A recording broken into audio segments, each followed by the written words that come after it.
Assalamualaikum warahmatullahi wabarakatuh. Semoga keberkahan, keselamatan ya selalu tercurahkan kepada kita semua.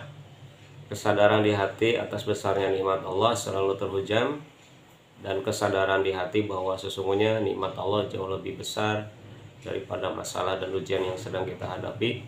Itu juga selalu ada di hati kita, sehingga kita tidak pernah merasa lelah untuk meminta kepada Allah ya, pertolongan untuk menghadapi masalah-masalah yang sedang kita hadapi. Dan mudah-mudahan kita juga tidak pernah putus asa ya untuk menjalani kehidupan, karena sesungguhnya rahmat Allah, nikmat Allah jauh lebih besar, jauh lebih luas daripada beban-beban yang ada di pundak kita hari ini. Saudaraku sekalian, pada kali ini Al-Fakir ingin membahas tentang sesuatu yang sederhana ya, dan kita sering bertemu dalam kehidupan kita sehari-hari, yaitu tentang bab hutang.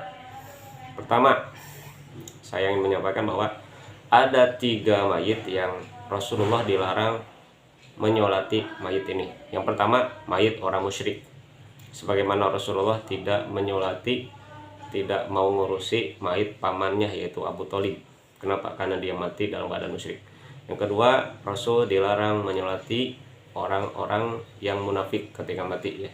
Makanya Rasulullah dilarang menyolati orang yang mati dalam keadaan membawa munafik. Itu seperti Rasul dilarang menyolati Abdullah bin Ubay bin Salul. Yang ketiga, Rasul dilarang menyolati orang yang mati dalam keadaan punya hutang dan hutangnya belum ada yang menanggungnya. Kalau orang itu mati punya hutang tapi ada seseorang, ada ahli waris, ada keluarga yang siap membayarnya, Rasul nyolatin itu ya. Sebagaimana Rasul nyolatin sahabat yang hutangnya ditanggung oleh Abu Qatadah. Nah, itu Rasul nyolatin. Nah, saudaraku sekalian, mungkin ada pertanyaan, kenapa ya orang yang berhutang itu ketika dia mati Rasul tidak menyolati atau Allah melarang untuk menyolatinya? Jadi Allah melarang Rasul untuk menyolati mayit yang punya hutang itu karena Allah tidak ingin ya, tidak mengabulkan doa nabinya. Ketika Rasulullah mensolati dan mendoakan orang yang meninggal, apalagi dia muslim, mukmin gitu ya, pasti Rasul itu memintakan ampunan, memintakan surga, memintakan rahmat Allah buat orang yang mati dalam keadaan punya hutang ini gitu. Tapi masalahnya adalah Allah tidak akan memasukkan seorang hamba ke dalam surga Allah sekalipun dia tidak punya dosa kepada Allah atau Allah telah mengampuni dosanya, kalau dia masih punya urusan hak adami yang belum selesai.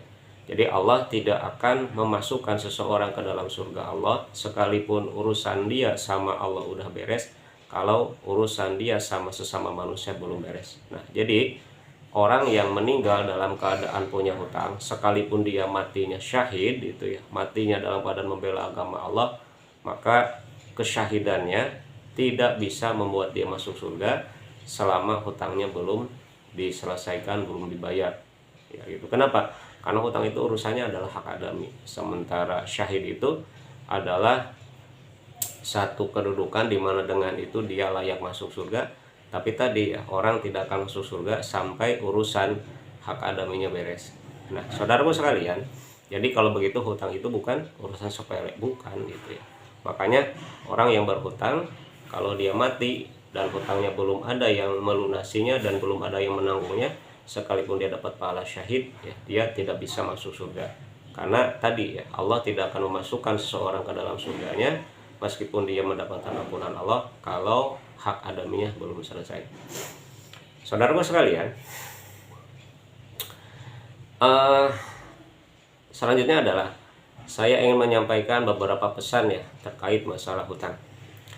Kalau ada orang berhutang dan Allah telah memberikan rizki kepadanya ya yang cukup bahkan atau lebih gitu ya, untuk bisa mengembalikan hutang yang dia pinjam dari saudaranya, tapi dia tidak segera membayar dan mengembalikan hutang itu, maka itu satu kezaliman ya. Misalkan saya punya hutang kepada seseorang yang namanya Ahmad misalkan, dan ketika saya diberi rezeki oleh Allah yang lebih ya, atau cukup lah gitu ya untuk bayar hutang kepada Pak Ahmad ini, tapi saya tidak segera membayar hutang saya ke Pak Ahmad, maka itu satu kezaliman gitu. Kenapa kezaliman? Karena saya menahan hak saudara saya. Jadi saya menahan hak Pak Ahmad untuk menerima pengembalian harta yang saya pinjam kepadanya. Jadi orang yang menahan membayar hutang padahal Allah telah memberikan dia rizki yang cukup untuk membayar hutang, maka itu satu kezaliman. Bayangkan ya kalau misalkan dia punya hutang kepada saudaranya, tetapi dia mendahulukan jalan-jalan, mendahulukan makan-makan, beli barang A, B, C, Z itu ya, sementara hutangnya tidak dibayar-bayar. Itu kezaliman saudaraku, ingat itu kezaliman. Jadi kalau ada orang punya hutang kepada saudaranya ya, dan Allah telah memberikan dia rizki untuk bisa segera membayar hutang itu, tapi dia mendahulukan makan-makan, jalan-jalan, beli HP baru, beli baju baru, beli ini dan itu kezaliman. Ingat, ittaquz zulma, kata Rasul ya, hati-hati dengan sebuah kezaliman. Fa inna dulmatu ittaqud zulma fa inna dulmatu yaumil qiyamah. Hati-hati dengan sebuah kezaliman, karena kezaliman itu membuat orang yang melakukannya di akhirat akan mendapatkan kegelapan. Orang yang berlaku zalim di akhirat akan mendapatkan kesulitan itu. Dan ingat ya, kalau kita zalim kepada hamba Allah, maka Allah akan membalasnya gitu.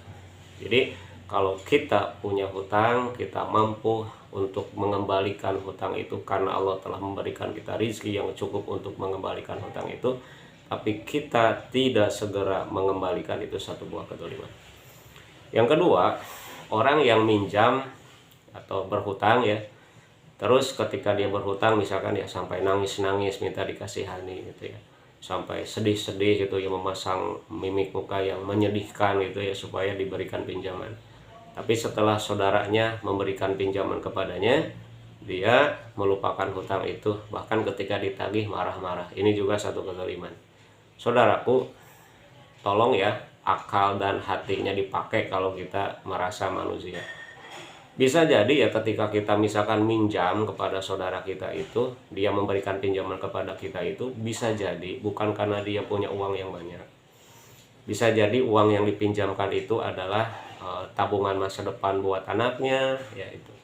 Atau misalkan untuk renovasi rumah atau untuk keperluan-keperluan yang sifatnya masih jauh gitu ya. Nah, atau tabungan dia untuk membeli sesuatu yang udah dia inginkan, udah dia idam-idamkan. Terus kita datang dengan mimik muka yang menyedihkan itu ya, dengan cerita-cerita yang mengundang simpati dan empati orang. Terus kita meminjam kepadanya gitu ya, harta dia. Terus ketika ditagih marah-marah, itu perasaan dan akalnya di mana gitu ya. Ketika minjam nangis-nangis ya, dan menyedihkan ya, dengan memasang topeng muka yang menyedihkan itu. Tapi ketika ditagih marah-marah. Saudaraku sekalian, ingat ya, ketika hari ini orang yang memberikan pinjaman itu menagih, berarti dia itu sudah membutuhkan ya, sedang meminta hartanya yang dipinjam gitu ya oleh kita. Dia minta hartanya gitu ya kepada kita. Dia bukan minta bantuan kita, bukan. Dia minta kita mengembalikan harta yang dipinjamnya. Ya jangan dimarah-marahi gitu ya, jangan sampai yang ditagih gitu ya galaknya lebih galak daripada anjing galak gitu. Ini kan orang yang nggak tahu diri gitu ya. Dan ingat, ini satu kezaliman. Apalagi kalau misalkan ya ketika dia marah-marah, ketika ditagih itu sebenarnya dia tuh bisa bayar gitu ya. Atau misalkan dia punya aset yang bisa dia jual, dia punya mobil, punya motor, atau punya punya perhiasan yang bisa dijual, tapi dia tidak membayar hutang itu ya, bahkan ketika ditagih marah-marah. Demi Allah, kalau Anda tidak bertobat dan tidak segera melunasi hutang Anda, kayaknya layak Anda itu masuk neraka gitu ya, kalau kelakuannya seperti itu. Dan bisa jadi kalau orang seperti itu, sholatnya, ibadahnya nggak diterima sama Allah. Kenapa? Karena Allah tidak akan menerima ibadah seorang hamba kepada Allah kalau dia berbuat dolim kepada saudaranya. Jangankan kita berbuat dolim kepada saudara kita secara sengaja ya, Allah tidak akan menerima amal kita dan mengampuni dosa-dosa kita sekalipun kita rajin istighfar, jika kita punya masalah sama saudara kita lebih dari 3 hari dan kita tidak segera menyelesaikannya.